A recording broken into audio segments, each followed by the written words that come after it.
If you work in quality control at a candy factory, you know strict safety regulations come with the job. It's why you partner with Grainger. Grainger helps you find the high-quality and compliant products your business needs to inspect, detect, and help correct issues. And the sweetest part is, everyone gets a product that's as safe to eat as it is delicious. Call 1-800-GRAINGER, click Grainger.com, or just stop by. Grainger, for the ones who get it done. This episode is brought to you by Progressive Insurance. You chose to hit play on this podcast today. Smart choice. Progressive loves to help people make smart choices. That's why they offer a tool called Auto Quote Explorer that allows you to compare your Progressive car insurance quote with rates from other companies. So you save time on the research and can enjoy savings when you choose the best rate for you. Give it a try after this episode at Progressive.com. Progressive Casualty Insurance Company and Affiliates. Not available in all states or situations. Prices vary based on how you buy. What's up, family? Basketball is back, and BetOnline remains your number one source for all your sports betting needs this season. You always find the latest odds, team matchup info, player news, and game trends at BetOnline. As your continued source for all sports wagering information, BetOnline features live betting, free contests, and giveaways all season long. Always the fastest and easiest way to bet all your favorite sports and events, whether that's the NFL, the NBA, NHL, MMA, tennis, boxing, or even golf. Head to betonline.ag to join and receive your 50% welcome bonus with your first deposit. Make sure to use the promo code BELIEVE, that's BLEAV, to receive your rewards. BetOnline, where the game starts. BetOnline is the proud sponsor of the Bossman Show.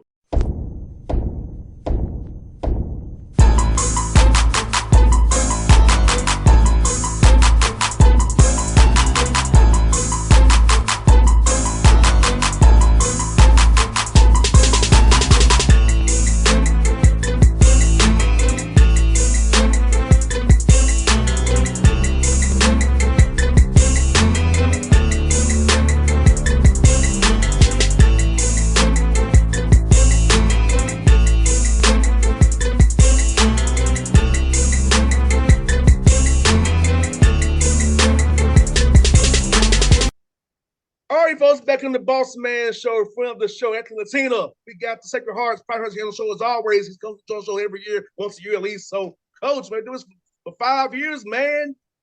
How you doing, man? Doing great. We got a good little string going on here together. So I'm excited to be here with you, and it signals either the start of the year or NCAA tournament time. Both exciting times for us. So, but we're happy to be here, man. Great to be here with you again, as always. Yes, man. KB, it's been 10 years for you at Sacred Heart, man. I know in this business, you all change jobs a lot, man. And stability is very rare. It's more 10 years, man. How does it make you feel? Well, grateful, fortunate. It's, these jobs don't have the shelf life they used to have. So when someone will have you for this long, there has to be a little gratitude involved in that, and a little humility as well.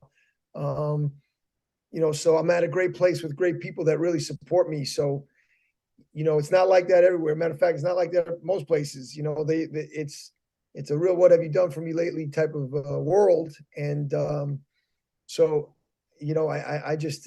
grateful every day for where I work, the people I work for, the university. Sacred Heart University is a great place with great leadership. So, when people always ask, hey, is that a good job? Is this a good job? And there's a lot of different criteria, but the number one criteria, if something is a good job, is who are you working for? Yes. And from my standpoint, I got the best job in the country because the people I work for are as good as you can ask for. They're supportive.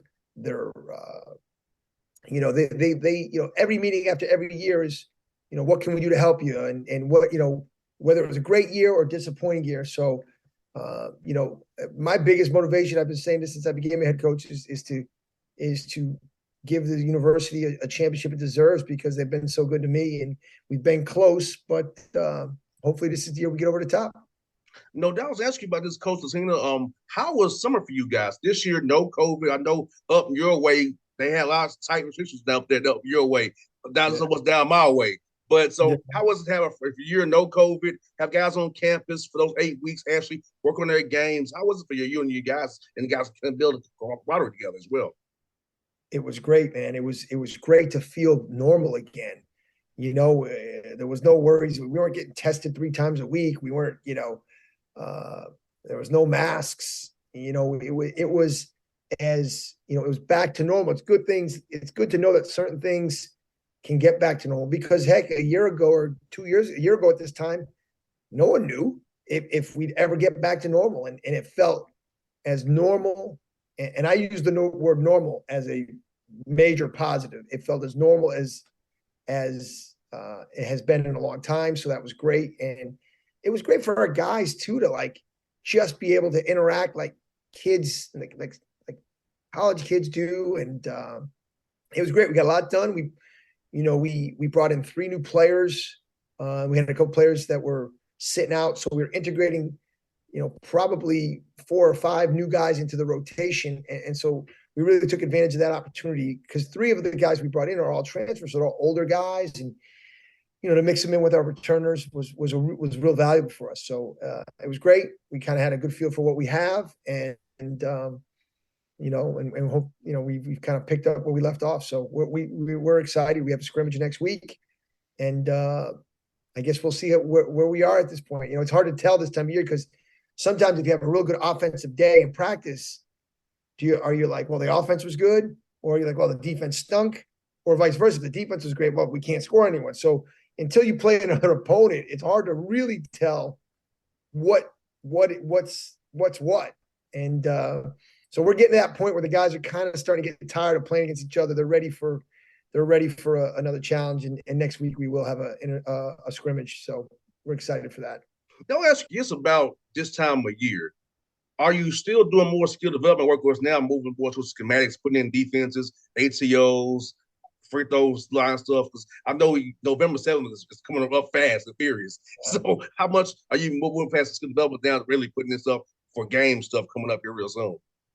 Well, so what we do is when we have the whole team there, we'll do some skill work, some fundamental stuff. Obviously, you got to do certain things, to practice your identity. Like we play fast. So, we're doing fast break drills. So, when you do a fast break drill, there's passing involved, and there's catching, and there's different fundamental things like that. But when people talk about skill development, I think the way we do it, at least, we get 20 hours of practice, but we end up only using about 15 of those, especially with the way the system works. So you can start practice 42 days before your first game, but you only get 30 practices. So in that 7-week span, you in essence have to take 2 days off a week, right? Because that's just the math. So you never get close to your 20 hours. So what we do is we probably end up getting about 15 or so hours, and then we use those extra 3 or 4 hours for guys to get in with coaches on their own and to get to the 20. So we do most of our skill development. And it's not really rigid and scheduled, but like guys get in. And, one of the reasons why I'm excited about our team is we do have a really good culture of guys wanting to be in the gym and guys being in the gym on their own. And sometimes I tell coaches, if a guy asks you to be in the gym, ask them what they want to do, so they ask you again, to be in the gym. And we have, I think the overwhelming majority of our guys are really in the gym a ton, almost too much. Sometimes we're like, hey, we're getting closer to games, and let's make sure we're taking care of our bodies. But so we do a lot more of our skill development one-on-one or with 2 guys during that extra period. I would say now you got to be ready to play a game. You got to team play zone. You got to be ready. If you have after ATO, you have to be, you have to work on those things. Like, this is not like the NBA where, and I don't even know if the NBA does this, where you just drop a play you've never practiced. It happens. Trust me. It happens a lot with the Hawks. Trust me. In college, at least me, I'm not comfortable with that. Like, I'll drop a play to just refresh their memory of something we've worked on.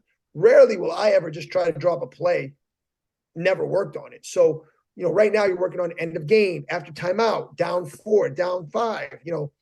What are we doing? Not to mention, if you play zone, what if a team plays zone against you? What if a team's switching different coverages? So you're really trying to cover everything you can. Now, we do have a decent amount of time to do that, but there is that, as a head coach, there is that pressure like, hey, we got to be ready for just about every scenario. So definitely when we practice 5-on-5, it's much more team stuff at this point of the year, but we try to get our skill development stuff individually in those extra 3 or 4 hours that we're not using in our 20-hour limit. No doubt. I'll say about how the Hawks do it. The guys who won't be playing that night probably, they get to the arena like at 3:00 or so a 7:00 game to work out with coaches pregame and get their work in that way. They're playing 3-on-3 on the court before all the fans get in. So that's how you do it. The shoot around is like an hour. It's crazy, man. Well, you got to do that because, especially, in the NBA, you're playing so many games. So, like, obviously, you're not practicing on those days. So if you're not in the regular rotation and you're only playing, say, 20 and 25 games, or say 22 games, that means 60 nights. If you're not working out on those 60 nights, you're going to get out of shape. So we do something similar. If you're not in the rotation on game day, or we don't expect you to play, we'll put you through a workout, because otherwise you'll get out of shape, And so, and the NBA guys, obviously they're pros. So they especially the veteran guys, they know, like, hey, I got to be ready, because it can change. If you're not in the rotation, but 2 guys need a rest or whatever, load management, you can't be out of shape and playing an NBA game. This is the real deal. So, we're conscious of that as well. We have a smaller roster this year, so we only have 13 guys. So our guys are getting a lot of reps.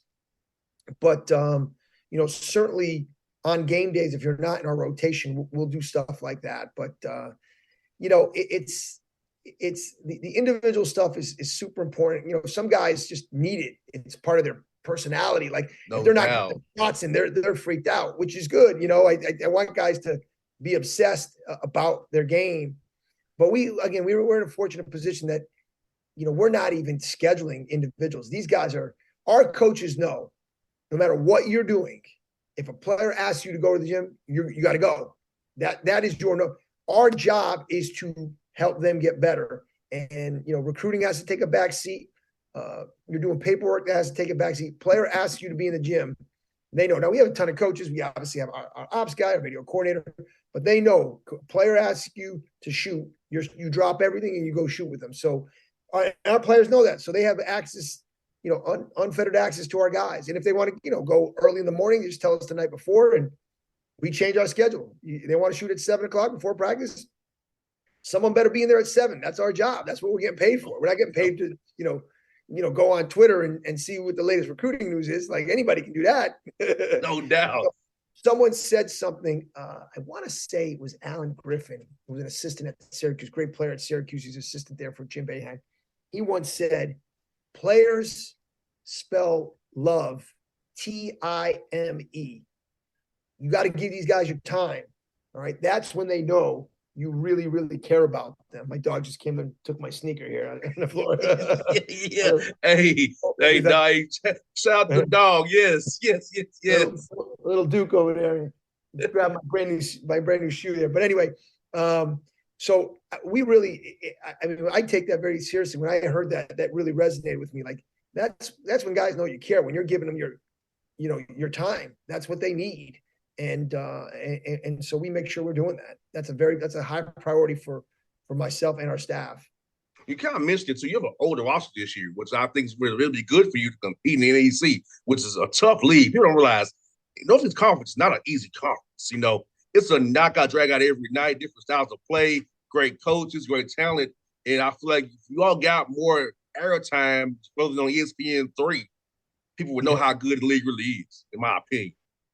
Well, the hardest part about this level is, one, just speaking our league, there's not a major difference between the first place team and the last place team. It's not like, when Duke's got 5 pros in the ACC and a team that finishes last in the ACC has no pros. There's a big disparity in that talent. Not that team can't win, but you're getting so out-talented. Our first place team and our last place team is probably separated by about 25 possessions the whole year. If 25 possessions go one way or another, you can flip-flop that. So I always tell people, every game at best is a 50-50 game. We're probably favored in, I don't know, 10 games all year. So, and when I'm favored, you're favored by like a point, 2 points. No So doubt. every night, like we're in obviously UConn land and UConn women's basketball, and Gino Aram actually happens to be a friend of mine because my old boss and him were best of friends. So I got to know him. But like, and he's obviously an all-time great, but like, we don't even experience like winning by 30. Like, we're not beating anybody with 30. We maybe we play one non-division one game and we win that one by 30. But every other game, if you don't play well, you're getting beat and maybe bad. So there's no rest for the weary, and we're just, you have to be ready to win close games if you want to have a good year. Because again, I've had some great years and we've had some bad years. And the reality is, the difference is, boy, it ain't as much. Razor thin. Exactly. It is. The margins are so thin. And listen, and that's why my grades are a lot more now than they used to be. Hey, I'll look at last year's schedule for you. There are some games you could have really won, but it was just like, so it's like, just even looking at your record last year, some of the games, the score was like, I could tell that, hey, it was a little younger team last year. The guys going through the fire. So this year, the middle older with transfers coming in, hey, where it was a tough game last year, could be a win this year. You'd be happy that night. No question. I mean, it's and that's why attention to detail is so important, because these games are so close. I mean, you got to be able to perform late in games. And most of our games, I would say 75% of our games are a one possession game with 5 minutes to go. One possession game. So like, in a 5-minute game, anybody can beat anybody. I don't care if you're the better team. There's not that many possessions left in the game. So we got to, you got to pull those out. Sometimes there's a little luck involved. Sometimes it's, maybe the team that's a little more disciplined, a little more attention to detail. But and the other thing too is a team that believes they should win. And we're a little older, which is, again, one of the reasons I'm excited about our team is we are older for the first time in a long time.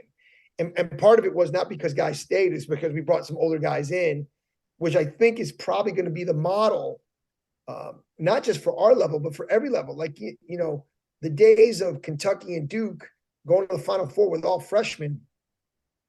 I don't know, boy, those freshmen better be, you had Duke with the greatest coach in the history of college basketball, Zion Williamson, R.J. Barrett, and Cam Reddish got beat in the Sweet 16. You need some veterans. And even though if you look at how they're doing it, they're bringing in a lot of freshmen, but they always like to bring in 1 or 2 or 3 older transfers. You need older guys. It's so hard to win. You can have elite 18-year-olds, but if they're playing against 22, 23-year-old men, yes, there's a difference. And we're not getting Zion Williams. So like we need to get old. We need to find a way to get older and stay older. And I think that's the key to college basketball. Now, you need good players. You can't win with older and lousy players, but no doubt. You need talent. But one of the things that I feel good about is we are older for the first time, probably in about 3 or 4 years, and hopefully that'll pay dividends.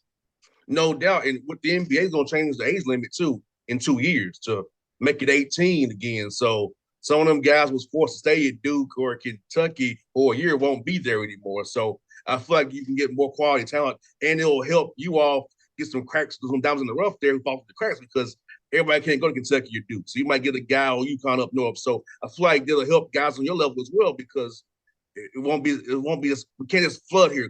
You're either here or you're not, because the age is going to be gone now. Yeah, no, but the interesting thing too, I mean, first of all, heck, since the last time we spoke, which was only a year ago, I mean, college basketball is things are so different now. I mean, with the NIL and, obviously transferring being so prominent, like, the interesting thing is I actually, the NIL, I actually think is a great thing for a lot of reasons, but one of the main reasons from a purely looking at it from a college basketball standpoint, you look at a guy like Oscar Tshiebwe, national player here at Kentucky, obviously phenomenal player.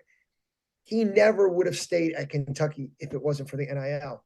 But a guy like him, who was probably like a projected late first runner, probably would have went into the second round.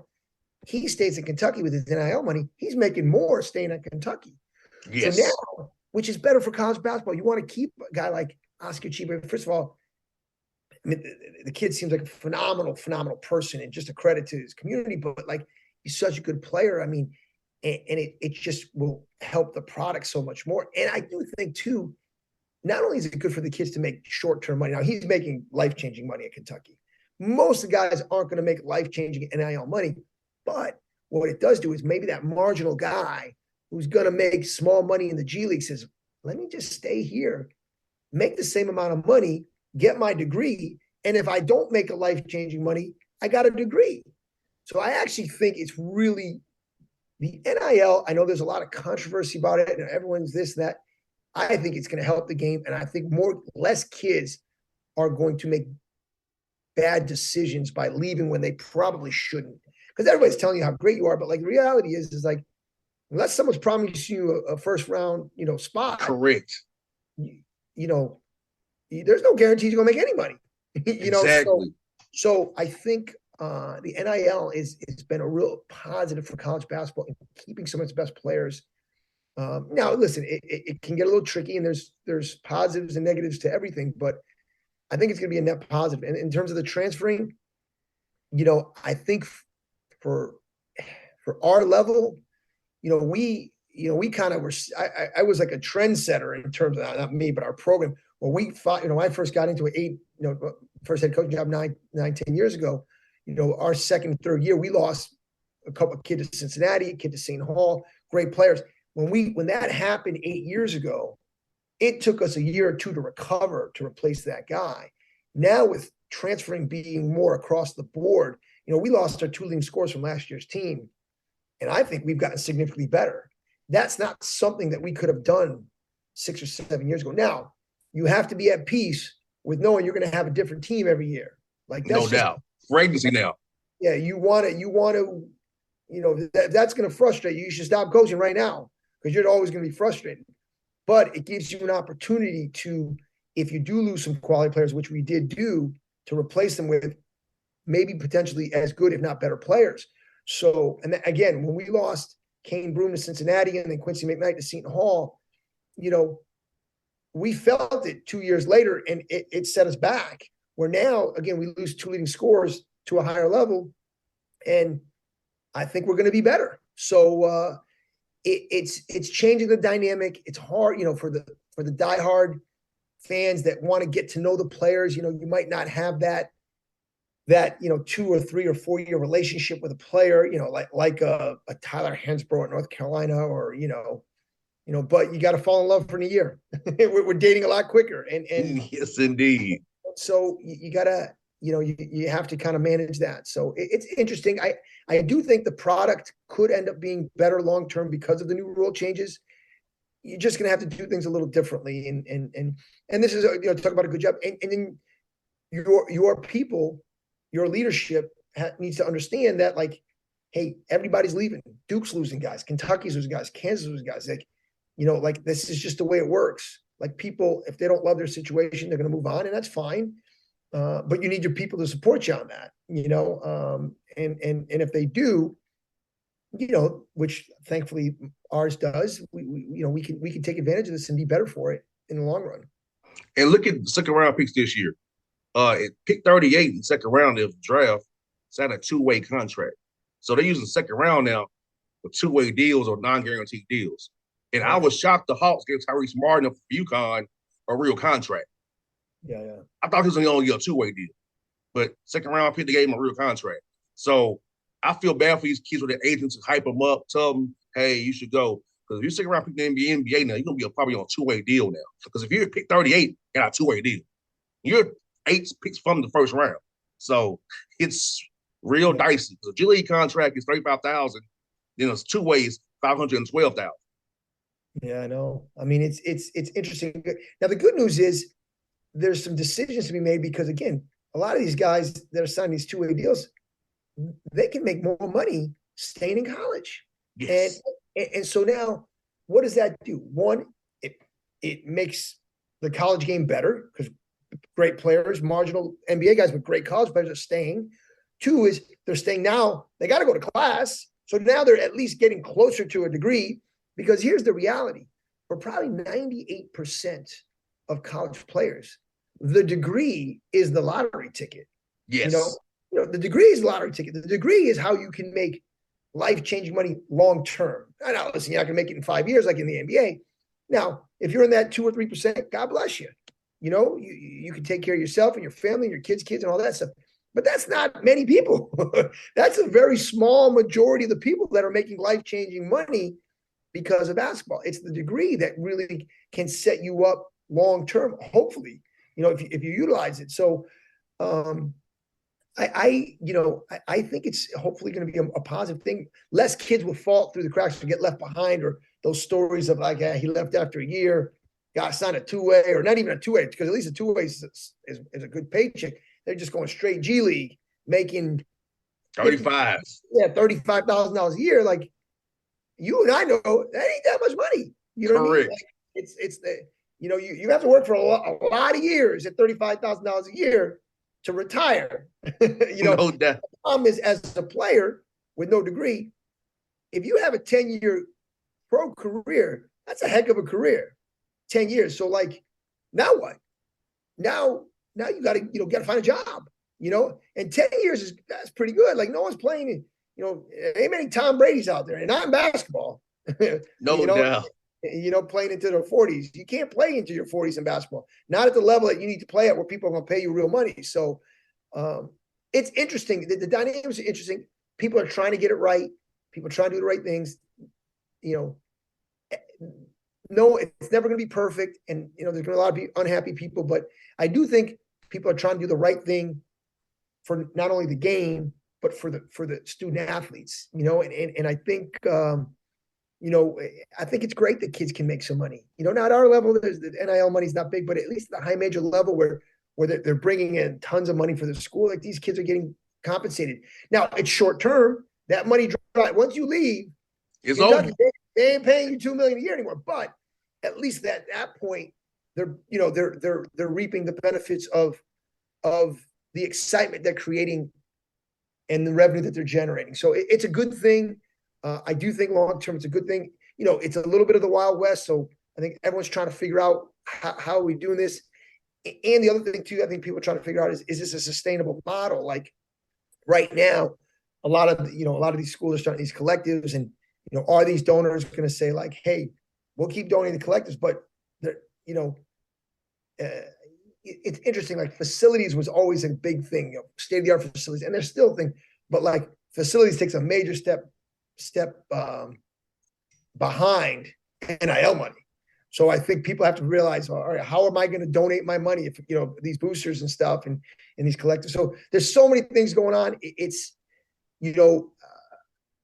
you're almost like a CEO now as much as a coach in managing all these things, especially at the highest levels. Like, and I can only imagine what football coaches are going through because their rosters are so big. I mean, you're almost like as much a CEO as you are. You're probably more of a CEO than you are a coach. 100%. And in basketball on a smaller scale, but there's so many things you're managing. You try to prioritize your time, so at least you're coaching a little bit, but hey, listen, this is the life we chose. No one's feeling bad for me. Certainly no one's feeling bad for, John Calipari and Bill Self, because they're making millions and millions, and you got to embrace it. And we're still, it's like people talk about the United States and our system, and it's a terrible system, but no one's found a better one yet. This is like a lot of things we're doing in coaching. It's terrible, but I haven't found a job I'd rather do more. so exactly. Until I do, I'm very thankful that I have this job. I'm glad I didn't choose you and my father chose for my father's a coach. I'm glad I didn't choose you all. I'll tell my dad all the time. Every night on the radio, I win. I don't lose any games on the radio. Yeah, sometimes you say, boy, I'd love to do radio or TV because, you're undefeated, but you miss it too. I know a lot of former coaches that are in it, they do miss the excitement, because here's the other thing with coaching. When you're winning, there ain't nothing better in the world to do. When you're losing, there's very few things more miserable. Yes, and I'll tell you, Coach, I'm an example of what you said. I get my degrees in business. I minored in communications. The football thing worked for me. I got cut twice in training camp by two different teams. I took my pill. I had a degree in business communications with my minor. And I'm doing it right now. So I'm an example. Get your degree, you can do something with it. And I'm loving life, doing it, living a stress-free life right now. You're a great example. And you're killing it, baby. I love it. Yes, indeed. I got one more for you, Coach, man. You got some non-conference games this year, brother. Rutgers, Pittsburgh, St. Joseph's, man. Tell me about that. I know those all your guarantee games you can play, man. But that's a great schedule, man, for your young guys to experience these different venues, man, and get ready for that NEC play, man. Well, it's two things it does for us. One, all of our guys think they can play at Rutgers and Pitt, so we'll find out. Go perform against those guys. Rutgers is actually Steve is a good friend of mine. We worked together at Central Connecticut years ago, and he's done a phenomenal job there. But New Jersey is an area that we recruit heavily, not only as a program but as a university. So it's good exposure for our university playing them. They've obviously really elevated their program to a real high level. Pitt in the ACC is a great challenge for us, and we used to play Robert Morris, used to be in our league, so we're familiar with that trip, and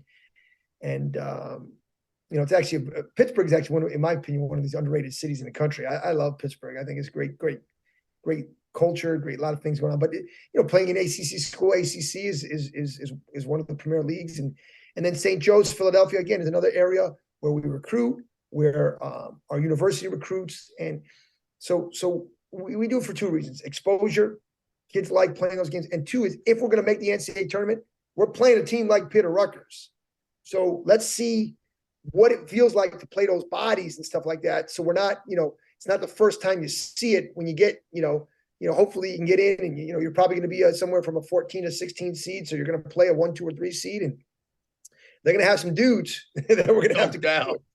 So again, it's a combination of the players like it. It generates some revenue for our university. Strategically, we try to pick teams that I think fit what we're looking for.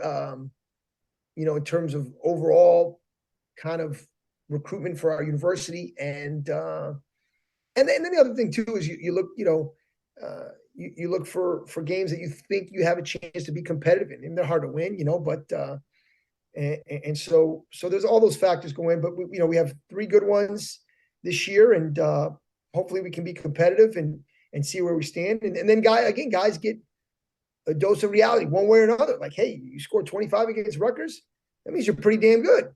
They hold you to 2, which is more likely. Well, we got some work to do. You want to be at that level? Can't score 2 points. They don't want guys scoring 2 points a game. They can get anybody to score 2 points a game, So it's an opportunity for our guys to see where they stand, and for us to see where we stand as a program, and hopefully we don't get bruised too bad, and we show that we can do some things. Coach Latina, thank you so much for your time, man. I love our chats, our relationship we had in the last 5 years. Hope we're doing 5 more years and beyond long as you there, man. So it's good to chat with you this time of year, man. I've been cheering for you as always, man. And hopefully I can talk to you in January after that. If we get a great record, man, talk to you. So coach and support, man. From your lips to God's ears, I really enjoy our time. It's been a great friendship and pleasure, and hopefully we can do this. Hopefully we can do this right before the NCAA tournament. We're talking about getting ready for the NCAA tournament. That would be my dream. Is that you and I are talking maybe during that few days before selection shows. You think you're going to end up, and that would be awesome. That would be awesome. It would be a great thrill to do that. And you'll be. I love to have you on my March coverage, man. I love to have you as part of my March, because that week I'm really busy with all these different. Hey, I want to have you a part of it. I do. I really do. Anytime, that. Anytime you shoot me a text, I'll be there for you, because I appreciate everything you do for us, man. So, hey, listen, thank you very much, man. Have a great one, and we'll talk soon. All right, man. You be safe, buddy. Hope to see you soon, man. All right, you take care. All right, bye now.